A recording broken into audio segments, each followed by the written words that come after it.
welcome to another episode of Journey to the Rise. I'm your host, Lucretia. In today's episode, we talk with Grayson Toal, an artist who finds her inspiration from nature and how her ability to tap into a childlike state feeds into her creativity. She also gets deep and vulnerable with us regarding her drinking and what it was that helped her recognize it was starting to become an issue for her. She also shares how her life experiences have led her to art and how without those experiences, she would not be the successful artist she is today. So let's get started. Please welcome my guest, Grayson Toal. For our guest today, she is incredibly talented. Her work is vibrant, and I can only imagine it's as vibrant as she is, and I'm really looking forward to this conversation. Grayson, thank you so much for being here today. Yes, thank you for having me, Lucretia. This is awesome. Yeah, absolutely. So I just want to dive straight in. Where did you grow up? Charlotte, North Carolina. Okay. On we call it a farm, but it was kind of a play farm with horses and goats out on Lake Wylie. Oh, wow. So a lot of free forest to roam in, and it was a really, really cool area to grow up in. That's awesome. So what was it like? Were you close with your family? Since you were in the country, were you always outside and in the woods and out with the animals? Yes, always outside. I'm the littlest sibling. I have one older sister and one older brother, and we're very close growing up.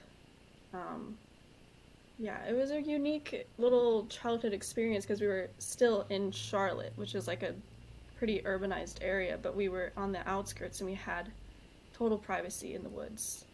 And it was really special. Like, I called it Terabithia. Ever since that movie came out, it like reframed my experience out there, and I was like, this place is magical and there are fairies out here. I love that. I love spaces like that. Were you always artistic? Like, when did you realize this was an interest of yours? Well, I kind of got lucky because both my parents are in the ceramic industry. My mom owned a pottery studio called Dish It Out, and then my dad runs a ceramic distribution company, so they're always, like, I was always spending time in the studio, and art was kind of the focus of my parents' livelihood, so we were always in it and always doing it. We had a dedicated art room, so I feel like I was nourished a lot in the arts as a kid, but I always felt creative, and I always felt like art was my strong suit in school and at home. Like, it was always a place where I felt powerful as a kid. I love that. So you have this beautiful environment of art, you have this beautiful opportunity to be in nature, and you seem like through your Instagram posts that you have this connection to nature. Is that just from growing up in it, or what do you think draws you to nature? Yeah, I think yeah, if I hadn't grown up on Lake Wylie where we did with the goats, and I don't know. I do think my childhood played a big part into it, but I think that's, where humans feel the happiest a lot of the times. I prefer to be outside. I like camping, and I don't, but honestly, I always draw everything back to the movie Bridge to Terabithia. Like, I don't think I realized how much of an impact that movie had on me till my adult years, but looking back like that, it started to change things in my imagination when I was like 8 about the woods and like what the forest meant to me. So still today, I don't know, it impacts the way that I view nature and the world around me, that movie. That's beautiful. Now, where did the name GERB come from? GERB. So this is my memory of this name. You know what? So not that you would know, but a bunch of little girls probably plan on running away, or just children in general. So me and my sister, we had our bag with our compass and everything, and we said when we get to the new town, we needed new names. Her name's Savannah, and I'm like pretty sure we were gonna call her Subi, and I'm Grayson, and I was gonna be Gerby. And then the name just caught on, and that's what I think, but that could be wrong. I have no clue, but everyone's always called me Gerby or Gerbina or like Graby, but then as it, names change and flux. So it slowly became GERB, and yeah, everyone who loves me and knows me really well has always called me GERB. And then when I was signing my paintings with GT, it just didn't feel right, Grayson Toal. And yeah, I was like, I need to sign these GERB, and it just made so much more sense.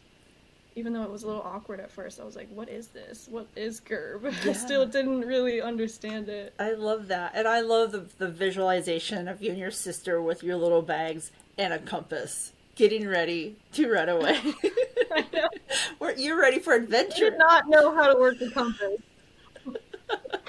We did not know how to work a compass. We also we dug holes in the ground and hid canned food out near the lake, and like canned like spare outfits, and it was so real, and like we really would make it because we lived down a long driveway, so we'd make it to the end of the driveway and then be like, what are we doing? We need to go back. We're hungry.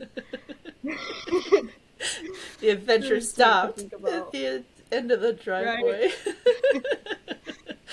The name stuck, which I love. I love that too. Absolutely. It was like an artistic pull telling you that's what it needed to be. I love Yeah. it. That's Yeah. beautiful. No, it's true. So, where did you go to Thanks. college and why did you decide to pick that university? I went to, and I'm still there in grad school now, UNCW, University of North Carolina, Wilmington. So this is actually and it's over on the coast. It's where I'm at now in Wilmington. It's my last semester of grad school that I'm Oh, in. congratulations. Yeah. Thank you. It's been a long time coming. I've been in school like every year of my life since I was 3 in preschool. I don't even know what it's like to not have homework, but um, I went to UNCW, I don't know, because I got in, and I also did I've been to I went to 3 undergrad universities, and 2 of them were in Ireland. So I actually got deferred from this university, and they had this program where you could go to their sister university in Dublin. So I did that like fresh out of high school when I was 18, and then that's where I ended up falling in love with the Irish guy. That kind of prompted me to go back a few years later. I said I was going for the school, but really I was going back to see him. And you can't make decisions based on other people. So one thing led to another, and I needed to come back to the States. And that's where everything kind of started art wise for me, was on my second trip back. Wow. It's always a guy, but why not an Irish guy? Right. That sounds like a great romantic rom-com in the Yeah, making. it's right. It's really cute to look back on. Like just being 18 and like living abroad, and my parents having full trust and faith, and they really wanted me to do it. Like they were pushing for that. So I don't know. Yeah, it's kind of crazy looking back. Like I think about my life now, and then like what I was doing 18 and 19 in Ireland. I'm like, wow. Like will I amount to that adventure again? Like I just wonder, was that my only time abroad, or my only time kind of going in a different direction? But we'll see. You'll go back.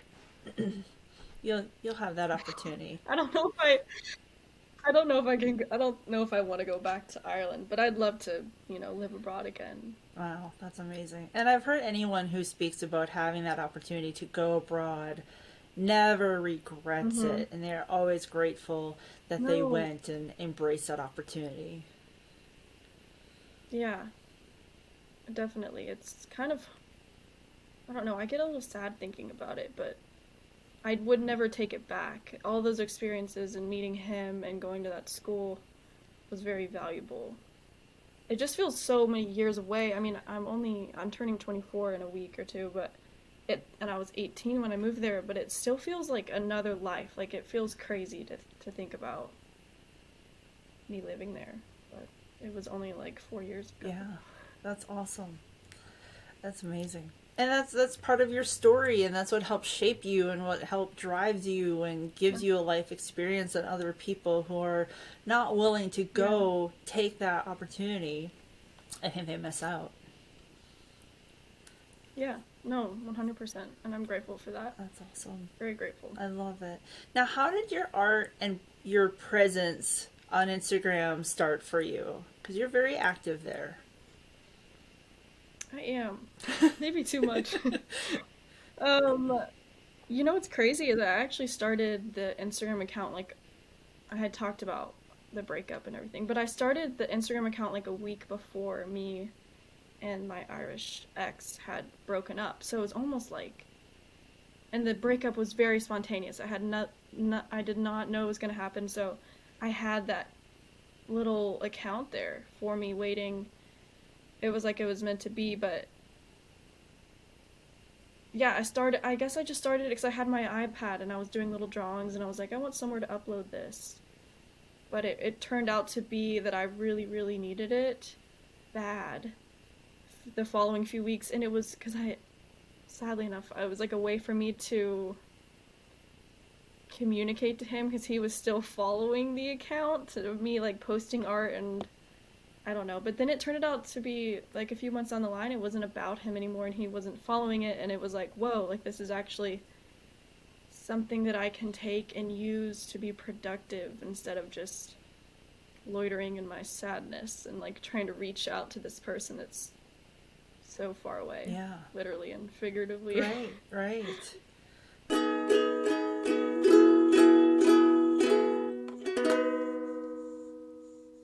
We're going to take a quick break, and when we come back, we'll have more from our guest Grayson as she shares how others influence us and how a simple conversation can help us come up with ideas or a thought that often will lead us to self-reflection.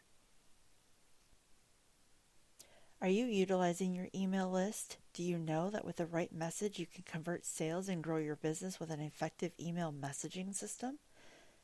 If you would like to know how to grow your business and build a deeper connection with your clients, please go to girlbosscopywriter.com to set up a free 30-minute consultation and find out how Girl Boss Copywriter can help you enhance your business.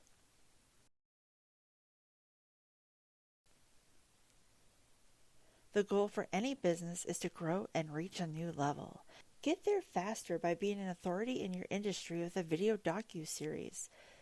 Using video, you can showcase you, your business, your staff, products, services, and your why. Building relationships is key, and a high-quality video can give existing and potential clients a way to get to know you. It also allows you to build a connection that results in increased sales. If you would like to know more about how you can enhance your business with video, contact girlbossproductions.com today. Welcome back to Journey to the Rise. We continue our conversation with Grayson and how emotions play a strong role in creativity and art. That's awesome. And in a recent post, you talked about going to Ireland, the heartbreak, and how your Instagram account helped you to keep afloat through that turbulent time. And you talk about that sharing your art reframed your confidence and trust in yourself. Will you share some of that journey from Ireland to the heartbreak, and how has art brought you back to a stronger version of you? That's a really good question. So I guess when you're sharing and when you're posting art, even just making art for yourself that doesn't get shared, it is a like battle against inside and here. It's a battle against your own mind, but I think me having to overcome public perception and people's views of how I'm acting on social media, what I'm posting, what I'm painting, allows me to be just trust in myself and kind of like remove the cringy label or like, you know what I mean? Like sometimes you get too much in your head about what other people are thinking, and I feel like throughout the journey of me on this account, it's like shown itself in other areas of my life that don't even have to do with social media, but it's just trusting that I really shouldn't care what anyone thinks. And I feel like that's what this running this account and showing my art has really done for me as a person, is like full confidence, because at the end of the day, it doesn't matter what anyone thinks, and you can post and do whatever you want on your own page, you know? Yeah. So that wasn't really answering the question about the heartbreak. No, it all ties in together though, because I think you're right. A lot of people, I use the example of someone at a dance and they're standing against the wall and they want to go out on the dance floor because it looks like fun, but they're scared about what people will say about them. And the reality is, nobody cares. Nobody's thinking about how good or Right. bad of a dancer you are. And if you are a bad dancer and they're Mm-hmm. standing on the sidelines, and one, if they're judging you, that's on them. And two, what they're probably thinking is either something that's stressing them out, or wow, look at that person. I wish I could be that free to go and just have a good time. Because we Definitely. don't know what people Yeah. are thinking. And I love that you kind of found with art and by posting it Mm-hmm. that your own breakthrough. Yeah. No, definitely.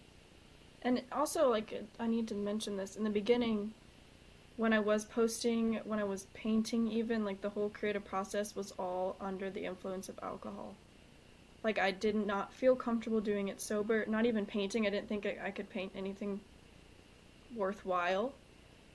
So that also, I think coming to the understanding that I was only active on there when I like had something to drink and I was like, okay, now I can be myself, be more playful, not care. And also just the painting process itself for me. And then when I started to realize like, what am I, why do I need to feel like that? Why do I need to have a beer before I can post, or why do I need to have a beer before I can paint, whatever it might be. That has also like been an immense help in just my overall like well-being. And I think it took me to be on social media to realize like that I don't know, it's hard to put because like social media is its own world and then my art is its own world and they like come together to create this thing that's been really helpful in my life. So I don't know, the two worlds meeting is a really interesting idea. Yeah. So when you realize like I'm Okay. getting intoxicated in order to post, like what did you say to yourself? Did you see like a bad habit forming? Yeah, I think one time I was posting. I think I like didn't remember what I posted when I woke up the next day, and I was like, "All right, that's not okay behavior, and I don't need to be doing that." So I think that's when I kind of shut it down, and I was like, "Let's try painting in the morning when you're fresh out of bed, when the sun's out." Um, I think also my like dad growing up, he would drink to paint late at night because he's still an artist, but I think that also played a big part in my creative process and like how I viewed my creativity was is late at night, it's having a few drinks, and then also then the guard would come down and that's when I would post on social media. So those three things working together, I needed to remove that, change the time of day, change my behavior, and then the art I feel like started to shift and my feelings towards it started to shift like drastically. That's amazing. And I'm really proud of you for recognizing like a habit was being formed.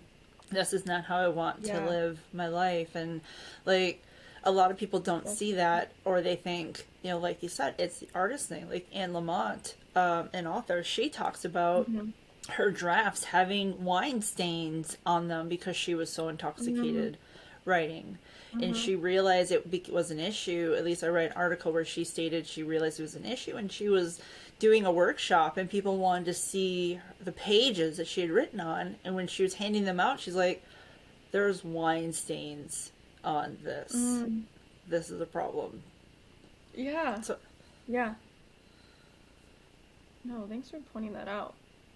I haven't really like I wrote about it once, but I think yeah, looking back and talk and like when you verbalize things, it just becomes more real. Like even just talking to you now, it's like that is actually so good that I don't feel like I have to drink to think of good ideas and to be creative and to go on a public platform and be myself. Like I'm really happy that I don't have to drink anymore, and I prefer not to. yeah.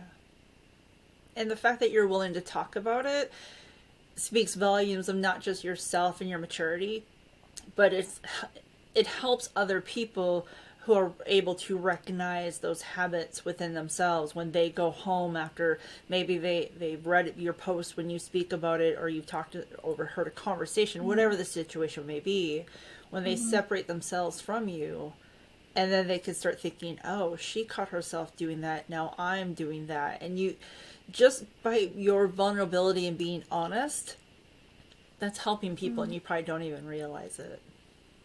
No, I don't. Yeah, you're Yeah, of right. course.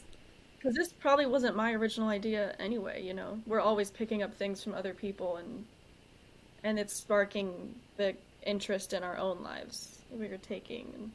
And you're right. It probably is helpful for somebody. Yeah.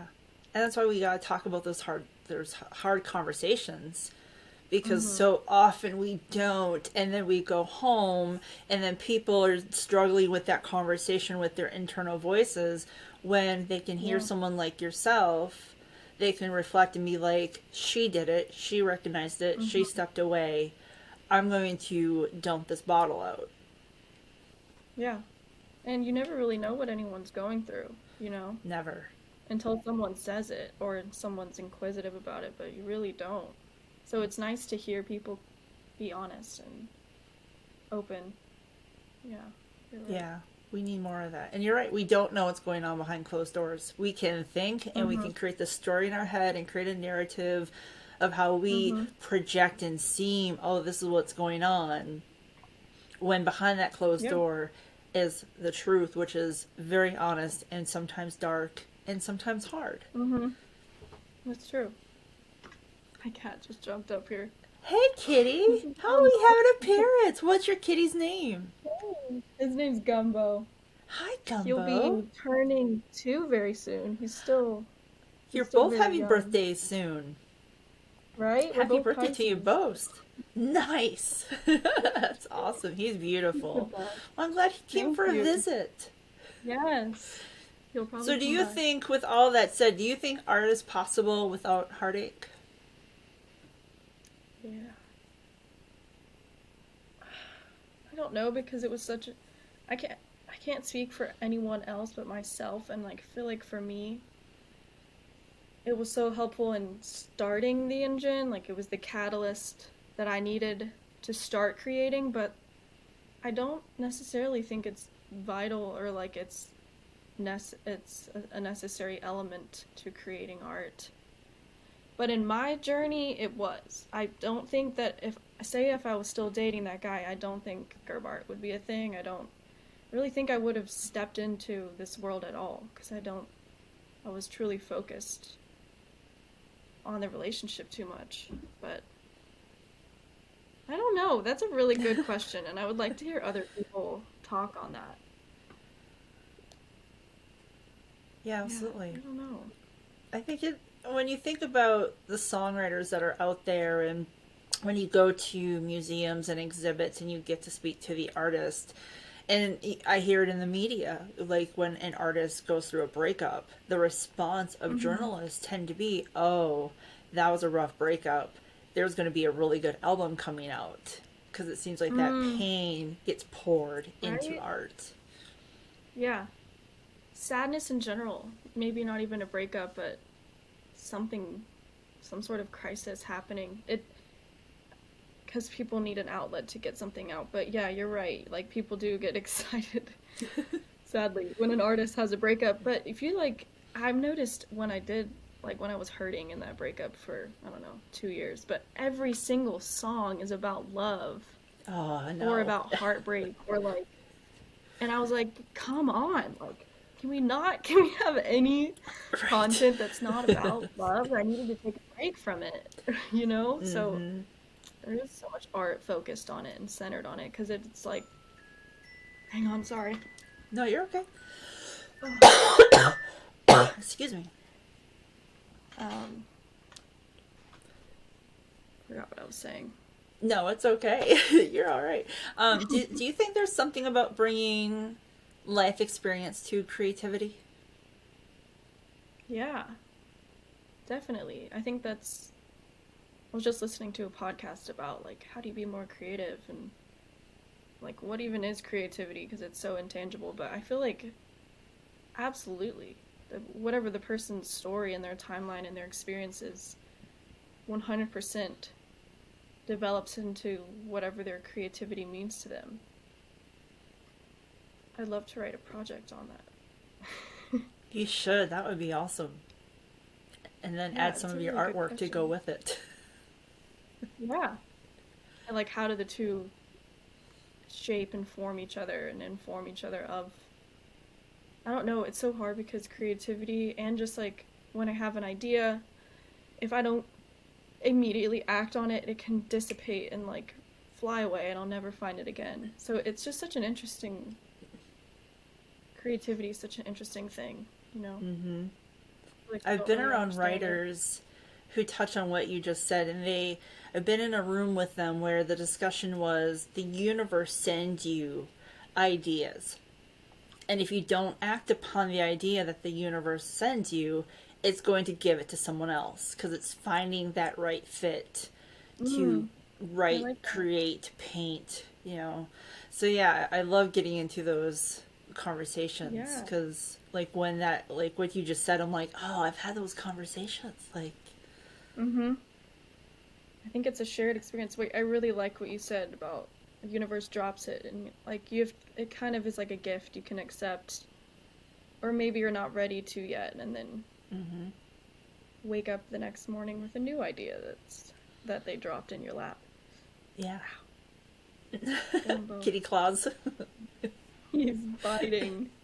Oh no, that's not friendly Orange Cat's behavior. vicious. He's like, I want to be in the podcast. You're welcome to join us. You Absolutely. can be Kitties are part of always the welcome. All animals are welcome. podcast. Even humans. Exactly. Absolutely. Your pieces are so vibrant with color and expression. Mm. Like, what is the inspiration behind this vibrancy in your work? That is a. I get asked this a lot at markets or like at little shows and stuff, and I think a lot of it has to do with and everyone wants to know if I've taken not everyone wants to know all these not like this big crowd of people are like, do you take classes in color theory? I've never done that, but I don't I really don't know, but I think a lot of it has to do with I still have like a strong imagination and sort of like a childlike mind, I feel like, or I can easily tap into like 8-year-old Grayson, and I've always considered that a strength. So I feel like a lot of it has to do with just the way that I can look at things certain and I don't know, have such a strong attachment to my 8-year-old self that was truly believed in Terabithia and like still to this day like I still believe in fairies and all this and I or at least I really want to and I don't want it to that spirit to die away. So I feel like a lot of it has to do with just nostalgia and childhood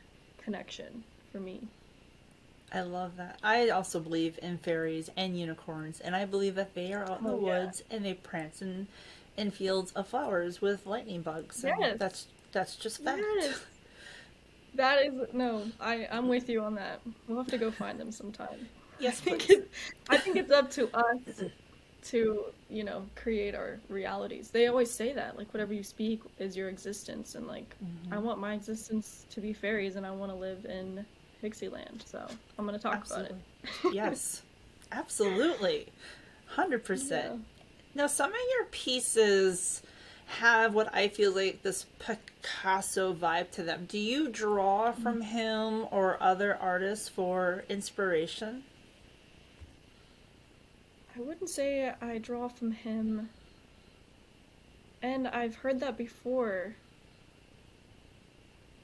I have a few favorite artists on Instagram. They're kind of just small female artists that do, some of them do portraits and faces and they play with color. So I feel like I have drawn some inspiration from them, but to be honest, I don't know where I think, you know, we're always sharing everything and nothing's ever super original. So Picasso probably found his way in somehow, or his spirit.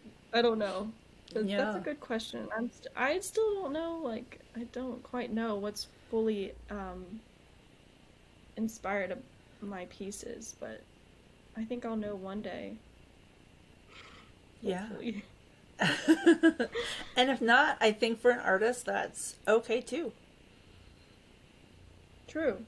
Yeah, I don't. Not everything has an answer, but that's a good part. I feel like, Right. you know. Hmm. Now, on your Instagram and your website, you have these pictures of you painting and creating outdoors. Is there something special for you about Mm. painting outside? I usually, it's funny. I actually just go outside to take photos of the art. Only sometimes when the weather's right, I will, or like when I'm like have the energy to haul everything out in my car because I live in downtown, so I can't really do anything. But it's a small downtown, so it's only like 2 minutes on the road to the Greenfield Lake. But I don't know. Mainly to take photos, but usually if I am painting, it's in my little spare bedroom right over Nice. there. That's But I like to go awesome. outside in the sun because it gets good photos because the Yeah. sun hits the canvas just right. And yeah. Hmm. Yeah, natural light is beautiful for photography. Now, I want to Yes. kind of visit your website and go into some of the pieces that you have posted there. Your Yeah. piece, Her December, has this Mm. contemplative connotation. Like, is there a story behind that particular piece? That's actually, well, it was a selfie that I just took. I was like, all right, I need to paint a face. So I just grabbed my phone and was like, looked out the window, kind of contemplative. That's a good adjective. But then I didn't want to make it me, so I needed to change it while I was painting it on. But yeah, I generally don't do really happy faces or uplifted emotion, and I think that I tend to fall into the more contemplative, serious, or sad because I don't know why, but I find it feels better to me. So majority of the faces and things that I am doing are more melancholic. I think when you do that, at least the experience I've had looking at your work, because it is, like you said, melancholic, I think it gives the viewer the opportunity to think and say and just maybe get lost in their own thoughts or think about that Mm-hmm. figure of their story. And I think when you do that, you open up like a creative element for someone who's going to see your work. Mm-hmm. And I am more aligned and like I feel like more drawn towards art that's sad as well, both like musically and like on canvas. Like when I go see art, I tend to stop a little bit longer at the ones that maybe aren't so happy and joyful right off the bat because they do make you think more and you want to know like why. Hmm. Nothing, Yeah. yeah, not saying that more happy or bright doesn't make you think as much, but yeah, I do. I prefer the art that does make you think or maybe kind of feel a certain way, even if you feel sad. I think that's maybe the point. Feel Because it's something. giving you a space to express and feel an emotion, and like you said, you stop. When you stop, you're being drawn in. Mm-hmm. That's I very love true. that. And I feel like I'm more like when I do feel very creative, it's also when I'm weird to say, but I'm in a bad mood or I'm sad. Like when I'm super happy, don't necessarily feel the need to go paint or that I have ideas to put down. It's usually when I'm sad or like feeling contemplative myself. So they kind of go hand in hand about where I'm at and then what's gonna, you know, perspire on the page. So that's an interesting though. I never really thought about her as contemplative until you said that, but she definitely is. Yeah, and it sounds like, in a way, when you are in those the emotions of being sad and it's like painting. It sounds like painting's your therapy. Yeah, definitely. I still go to therapy once a month, but painting is I can do it on the drop of a dime. Just run over there and pick up the Right. brush. And I always feel better. Like I accomplished something and I did something with that mood, you know? Mm-hmm. I love That's a that. good point. And your piece Orange Sherbet and the Pink Couch, it has this very Mm. vibrant, very playful vibe. Like Hmm. I stared at it for quite some time. Like, what's the story there? The vibe with that painting, there's two others that kind of fall into that collection, and I call them like my highlighter collection, but that's just 2000s girly nostalgia. Like when I look at those paintings, I just see 2005 lip gloss, Smucker's chapstick. I think on one of the website pages I kind of run down a list of 2000s childhood nostalgia. Hubba Bubba Gum. Like I just wanted to pull out all of those sparkly, really vivid, like Libby Lou. I don't know if you know what that is, but it was this really cool place in the mall where you could go and like come out looking like a Bratz doll. But that is just like a really happy place for me. And when I think about the color of my childhood in terms of like being an early 2000s kid and whatnot, it's like hot pink. Hot pink is the color. So that really came alive in those pieces. And I haven't really done anything that pink. They exist as their own thing. Like nothing, everything else is really blue and green, and those things are just like this little portion that I did this past summer. Where I was like feeling nostalgic. I love it. It's very fun. It definitely has that experience that you just expressed. Like you when you were talking about it, I was like transported. It was amazing. Like I love it. Thanks. I love it too. And your piece Swimming in Dusk, that feels very Hmm. empowering. Like what tell us Mm. about that piece? I love that you said empowering. I've heard like it looks very 80s, looks very retro. It is an empowering piece. I mean, both of them have very strong statures and poses.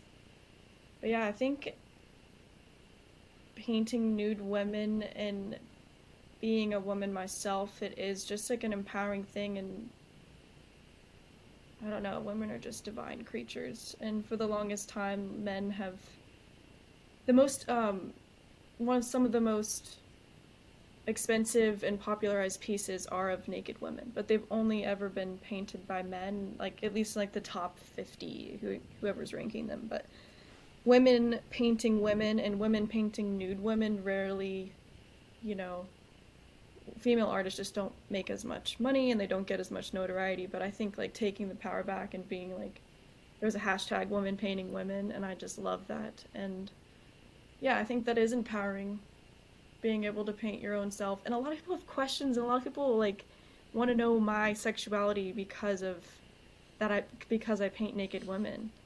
It's really interesting to me. Like, especially older generations, I don't know, they can't really wrap their head around it. They're like, that's totally only for men. Wow. Mm. Really? Right? Yeah, I've gotten a lot of people questioning and like sending my mom questions like, "Hey, is Grayson okay?" Or and I'm like, "I'm more than okay, baby. Like it's fine." Isn't Right. that crazy? Yeah. I had no idea. I do. I feel that piece was so empowering when I saw it. I just had this emotion of like, girls can do anything. And Yes. it just really, really spoke to me. And I love it. Please do Oh, more. yes. I'll have to ship you a print of it. I have prints of that. Oh my gosh. That would be amazing. So you just answered one of my questions about your pieces being in a set because my Yellow Velvet Dream has the same Mm, playfulness as Orange Sherbet and the Pink Couch. yes. So you did do those as intentional as a set. Is that kind of the Yes. thing, or did they just kind of like Or were you painting and you're like, oh, this could use a friend? Like, how did you come I along think making a set of that? that's a that's a good way of putting it. I was painting and I was like, this could use a friend. I'm enjoying like the way that I was feeling painting. The sherbet was the first one, and I was like, yeah, I can let's roll with it for a little bit longer. The other one is called the glitter room, and I actually don't have that one on my website, but um, I think yeah, I was like, they need friends. These are too vibrant to be alone, you know? Yeah, I love it. That's amazing. Now, your piece, Where Birds Fly, like to me, this piece was very moving. It feels very layered in story. And on your website, you have the quote by J.M. Barrie: "The reasons birds can fly and we can't is simply that they have perfect faith. For to have faith is to have wings." And then you Mm-hmm. continued on with saying, as I was painting, I felt more buoyant and rosy than I typically do. There's something about Mm-hmm. this project that really entices me. And unlike other paintings where I feel like I know and understand the story, I am still figuring it out. I'm not entirely Mm-hmm. sure of what it wants to be. I'm not sure of what the story is. I don't think that's for me to know. But for the Mm-hmm. wonderful person who commissioned this for me to paint, she found the story with meaning and personality. I just love this so much. It's almost like a metaphor for life. Like we're enticed by something, but we always don't know the story. Um, Mm-hmm. does this piece and the experience painting it have any kind of special meaning for you? Yeah, I still don't know what that piece means, you Yeah. know? But I think like that, and thank you for reading that off. You reminded me of what I wanted to say about it. But yeah, the when I went and delivered that commission to the woman in Charlotte who commissioned me, she had like a very visceral reaction to it as she had moved from Colorado to North Carolina, and there's mountain ranges or in the back and like the bird flying over, and it like she just started crying. And I had never experienced a reaction like that, especially because commissions are such a personal exchange, and I don't really ask much. I just want maybe a few colors or like in the vibe, because I want to, have kind of ownership over the commission. But she really had no idea what I was planning on doing, that there was going to be a bird or mountains or like a girl, and she fully saw herself in it. And I don't think like I knew till that moment like even what the painting meant. And leaving her house, I was like that's all she wrote. Like it's fine. She needed like she found the meaning in it, and I did it. I was just kind of like the little messenger. It was really special. Like I still don't have a or anything that's like amounted to that feeling that I felt in her house when it comes to art. But I think it's fully her her meeting, and I was just there to paint it, and like she was sending waves or something to me while I was doing it, because I Yeah. really was so happy like while I was painting that. Usually I'm not. It was a really special experience. I love that. It was like the universe was using you as a vessel. Yeah, definitely. That's pretty powerful. It's cute. I love that you Yeah. have that, and maybe it's because you grew up so much in nature, but you're very in tune with like messages the universe is trying to send you, and I think that's a very special thing that creatives want to Mm. have, but I don't think everybody has that connection the way that you do. Wow. Thank you. I still don't even know if I believe that myself. I feel like I really trust my gut feeling, and I've always been like I just have that strong. And I've figured we all do, but I really appreciate you saying that. I feel tapped in, and I feel like I listen or I try to be cognizant and aware of what's going on, and maybe painting helps me tap in because I feel like everyone has their thing, and like where the universe can speak to them the most, and maybe mine is painting, and that's where my magical power. Yeah. I don't want to say it like that because that makes me sound like I'm this crazy famous artist when I'm not really. So still tiny and still learning, but I think art is definitely a place where I can listen and trust my gut and like be more confident. Yeah. I think it's important to always be learning. And I agree. I think we all do have that opportunity to be open to hear, whether you call it the universe, source, God, a higher power. I think it's Hmm. there, but often we don't slow down enough to have that connection, to hear the voice, to hear the things being spoken to us. Hmm. To be active listeners. Yeah. I don't know, sometimes I don't even have the energy to be an active listener to other humans, so, it's Right. how are you gonna listen to the universe talk to you? I think it's just a you constantly try to be reminded that there's always something else going on. Mm-hmm. Right, Gumbo? That's right, Gumbo. I'm You're tapped in. I'm listening. yes, which is what we all should be able to slow down enough to have, and we should Yeah, all have a gumbo in our lives to make things we better. should. Even you just verbalizing it and like us talking about it is like being aware that we have the power. And I think a lot of people would be like, this is all like, make believe and stuff. But I think talking about it and like making it feel more real, it will become your reality, and you'll feel more um, in charge, of where you are because you can listen and take things and take the opportunities that the universe gives you. Yeah, So I love absolutely. that you mentioned that. Excuse me. And I think some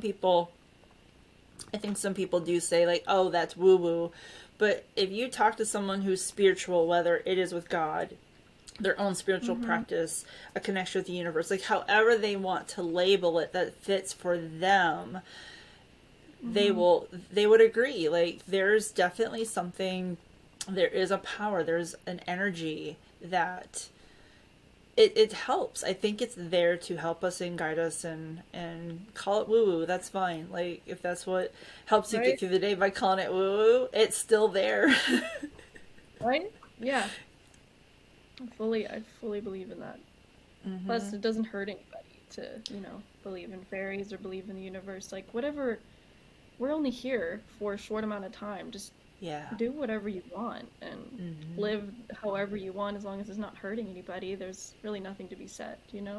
Absolutely. And when you're authentic to you, and if that's what's authentic to you, then you can remove some of the darkness that might reside and say, this is how I am, this is how I am true to me, and if it makes you Yeah, happy, who cares? right? This is getting back to the first thing we talked about is like even this, like we can still be so judgmental of like the way that we want to live and think, and then you bring in social media into that, and that can just compound it and make it Yeah, so because you're constantly comparing. So yeah, I think being cognizant of just like this is your life, you get to live it however you want, and you get to listen and take from the universe however you please. But I think it's better to take and to listen than to kind of disregard it. absolutely. And comparison is the thief of joy. Wow, I just recently heard that. It is the thief of joy. Yeah. I like that quote. I'm gonna use that. Please do. I'm taking that. Yes, I love it.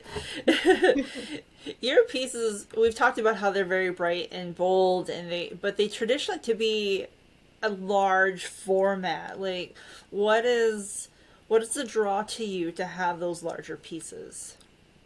Hmm. Larger is easier for me. The smaller the page, it doesn't feel right.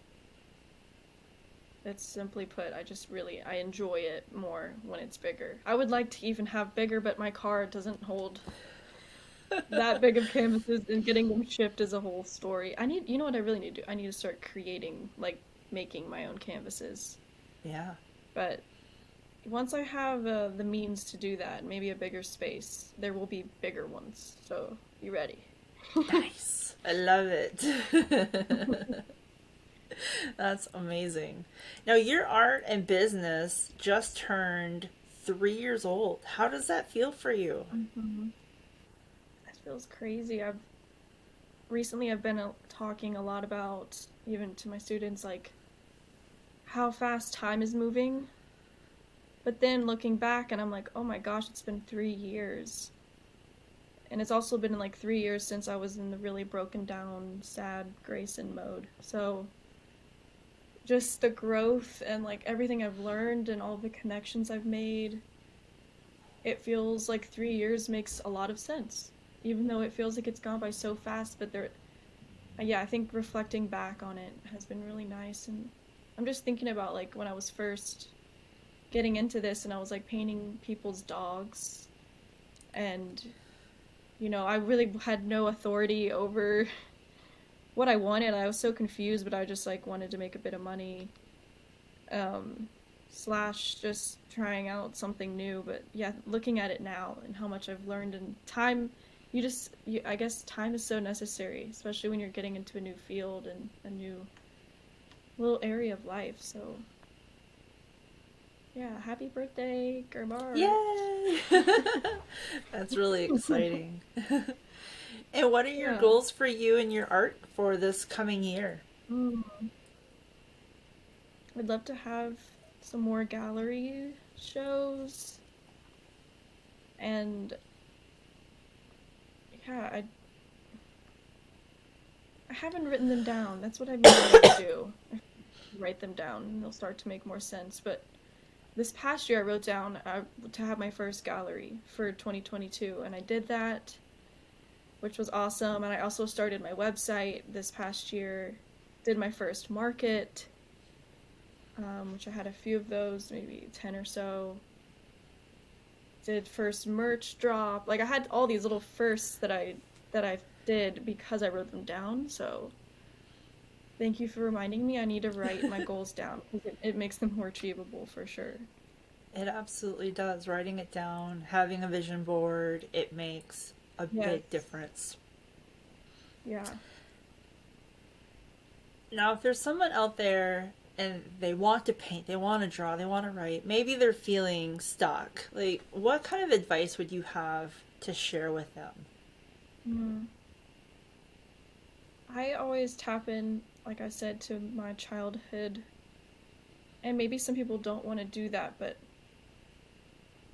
I feel like in a lot of ways, trying to get back into like childhood feelings and ways of looking at the world is very helpful. And even just like having, if you're feeling moody, like, I don't know, sometimes I like to think of myself as just like a little moody 8-year-old girl still. Like, nothing, I think taking it a little less serious is helpful in getting started. Yeah. I just, I don't know, youth and being around, even like, my students, they're only like 18, so they're not super young, but they're younger than me, so being around them, and I don't know. I think surrounding yourself with like vibrant, youthful people that have weird minds is helpful. Excuse me. It really is. It makes a big, big difference when you have that energy. And if there's Yeah. someone out there, let's say they're creating art very quietly, let's say they're feeling really insecure about Hmm. sharing their art. Clearly, sharing art for you has been a transformation. So, what would you Yeah. say to someone who is feeling insecure or Hmm. hesitant to share their creativity? You just gotta stop giving a fuck. Just to put Yes. it simply, you really do. You just have to own it and be confident in whatever you are and whatever you do. I think it just took so much like just stop wasting the space for caring about what people think and start using it for something productive, you know? I think you need to be constantly told just to stop giving fucks in so many aspects, and social media is one of them. And you're Yeah. not cringe, like removing all of this the weird stigma, especially with my generation, like people can be so weird about like you starting something and kind of being a different person than what people are used to perceiving you as. just got to take ownership over whoever you want to be and run with it. Chances are it's going to work out and it'll be fun and it'll be a new thing, and it'll always be there. It'll be this like little, like, I'm so happy I have this Instagram account because it's like a little timeline box that I can go back and look, and like it's like a scrapbook, and it feels good to be able to jump back into like a moment. It's like a little time capsule for me. That's amazing. I love that. And you're right. You have to stop caring about what other people think. You gotta stop thinking about what the negative voices are saying and just go do the damn thing. Right? And no one has enough energy to care beyond themselves. That's what I always try to, because if I'm over here like I'm not judging, I'm not caring about what anyone does on social media. I'm too worried about myself. Do I really think there's other people that have enough energy to like be out here caring, you know? Mm-hmm. It's a facade, so just do whatever you want. Exactly. Now, if someone wants to check out your work, whether Instagram, your website, maybe commission a piece, how can they find you? Well, we have gerbart.com. You can contact me through there. There's a little inboxed form you can send on the contact page. But I think the best way is via Instagram, which is at gerb.art. DM me. I'm always answering DMs. Yeah, I think that's the best way to go. Best place to go. But yeah, if you're in Wilmington or you're a North Carolina native, I feel like I'm hopefully soon enough will get into a bigger gallery space and you'll be able to come see works in person. And my sister lives in Nashville, and she knows a few people that would be down to do like a little house parties, not house party, sorry, house gallery, where, you just throw up all the stuff and everyone can come in and buy and just have like an art soiree. So hopefully that can happen. But yeah, my goal would be for you to see me, or find me in a gallery. But if you can't, Instagram is the way to go. Nice. I love it. And I have a feeling being found in a gallery for you is not that far off. Yeah, hopefully. I had a little one. It wasn't really a public gallery.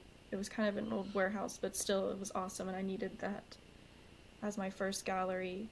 I'm just so lucky for Kristen, the one who got me in there. But I'm looking forward to having a more of a public where people can kind of walk in as they please and come check it out. So, but thank you for saying that. Let's manifest that. That's right. Declare it. Speak it into existence. Yes. Well, I know you're super busy, and I'm so grateful for your time. And thank you so, so much for being generous with your vulnerability and your art. And I can't wait to see where it goes for you. Thank you, Lucretia. This is my first time ever doing something like this, or Yay. talking with someone. Like, I've never been around someone who's been so inquisitive and like curious, and this is a really special opportunity that I will never forget or take for granted. So I'm really thankful. Wow, thank you. That means so much. Yes, you do a really good job of interviewing as well. The questions are awesome. So this has been really fun. Thank you. That means so much to me. I appreciate that. Of course. I just know big things are ahead for you, and I can't wait to watch where you go. Thank you so much. I really appreciate it. We'll have to do this again sometime.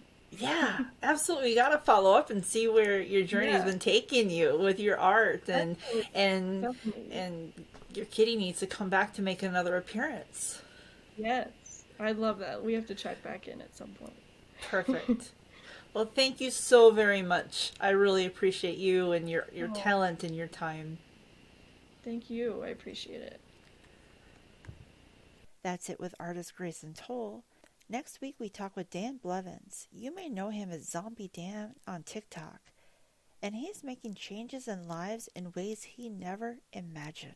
The whole standing at a wedding thing really is attention grabbing in the headlines and media and stuff like that. So that's what they tend to focus on. But people are connecting for all sorts of reasons. a lot of times just virtually. A lot of people looking for support are just happy to have someone to call or FaceTime or text because they're truly alone in the world. So having a safe space where they can reach out to someone just is something I never imagined. I didn't even realize how this would evolve and how it would change on its own to be what this community. Hey, thanks for listening to Journey to the Rise. Please do follow us on your podcast app so you have the latest episode downloaded. If you want to follow us on Instagram, our account is at Journey to the Rise Podcast. This episode was researched, produced, and edited by Girl Boss Productions. And remember to be kind to yourself. When you're kind to you, it is easier to be kind to others. I'm Lucretia, and you've been listening to Journey to the Rise.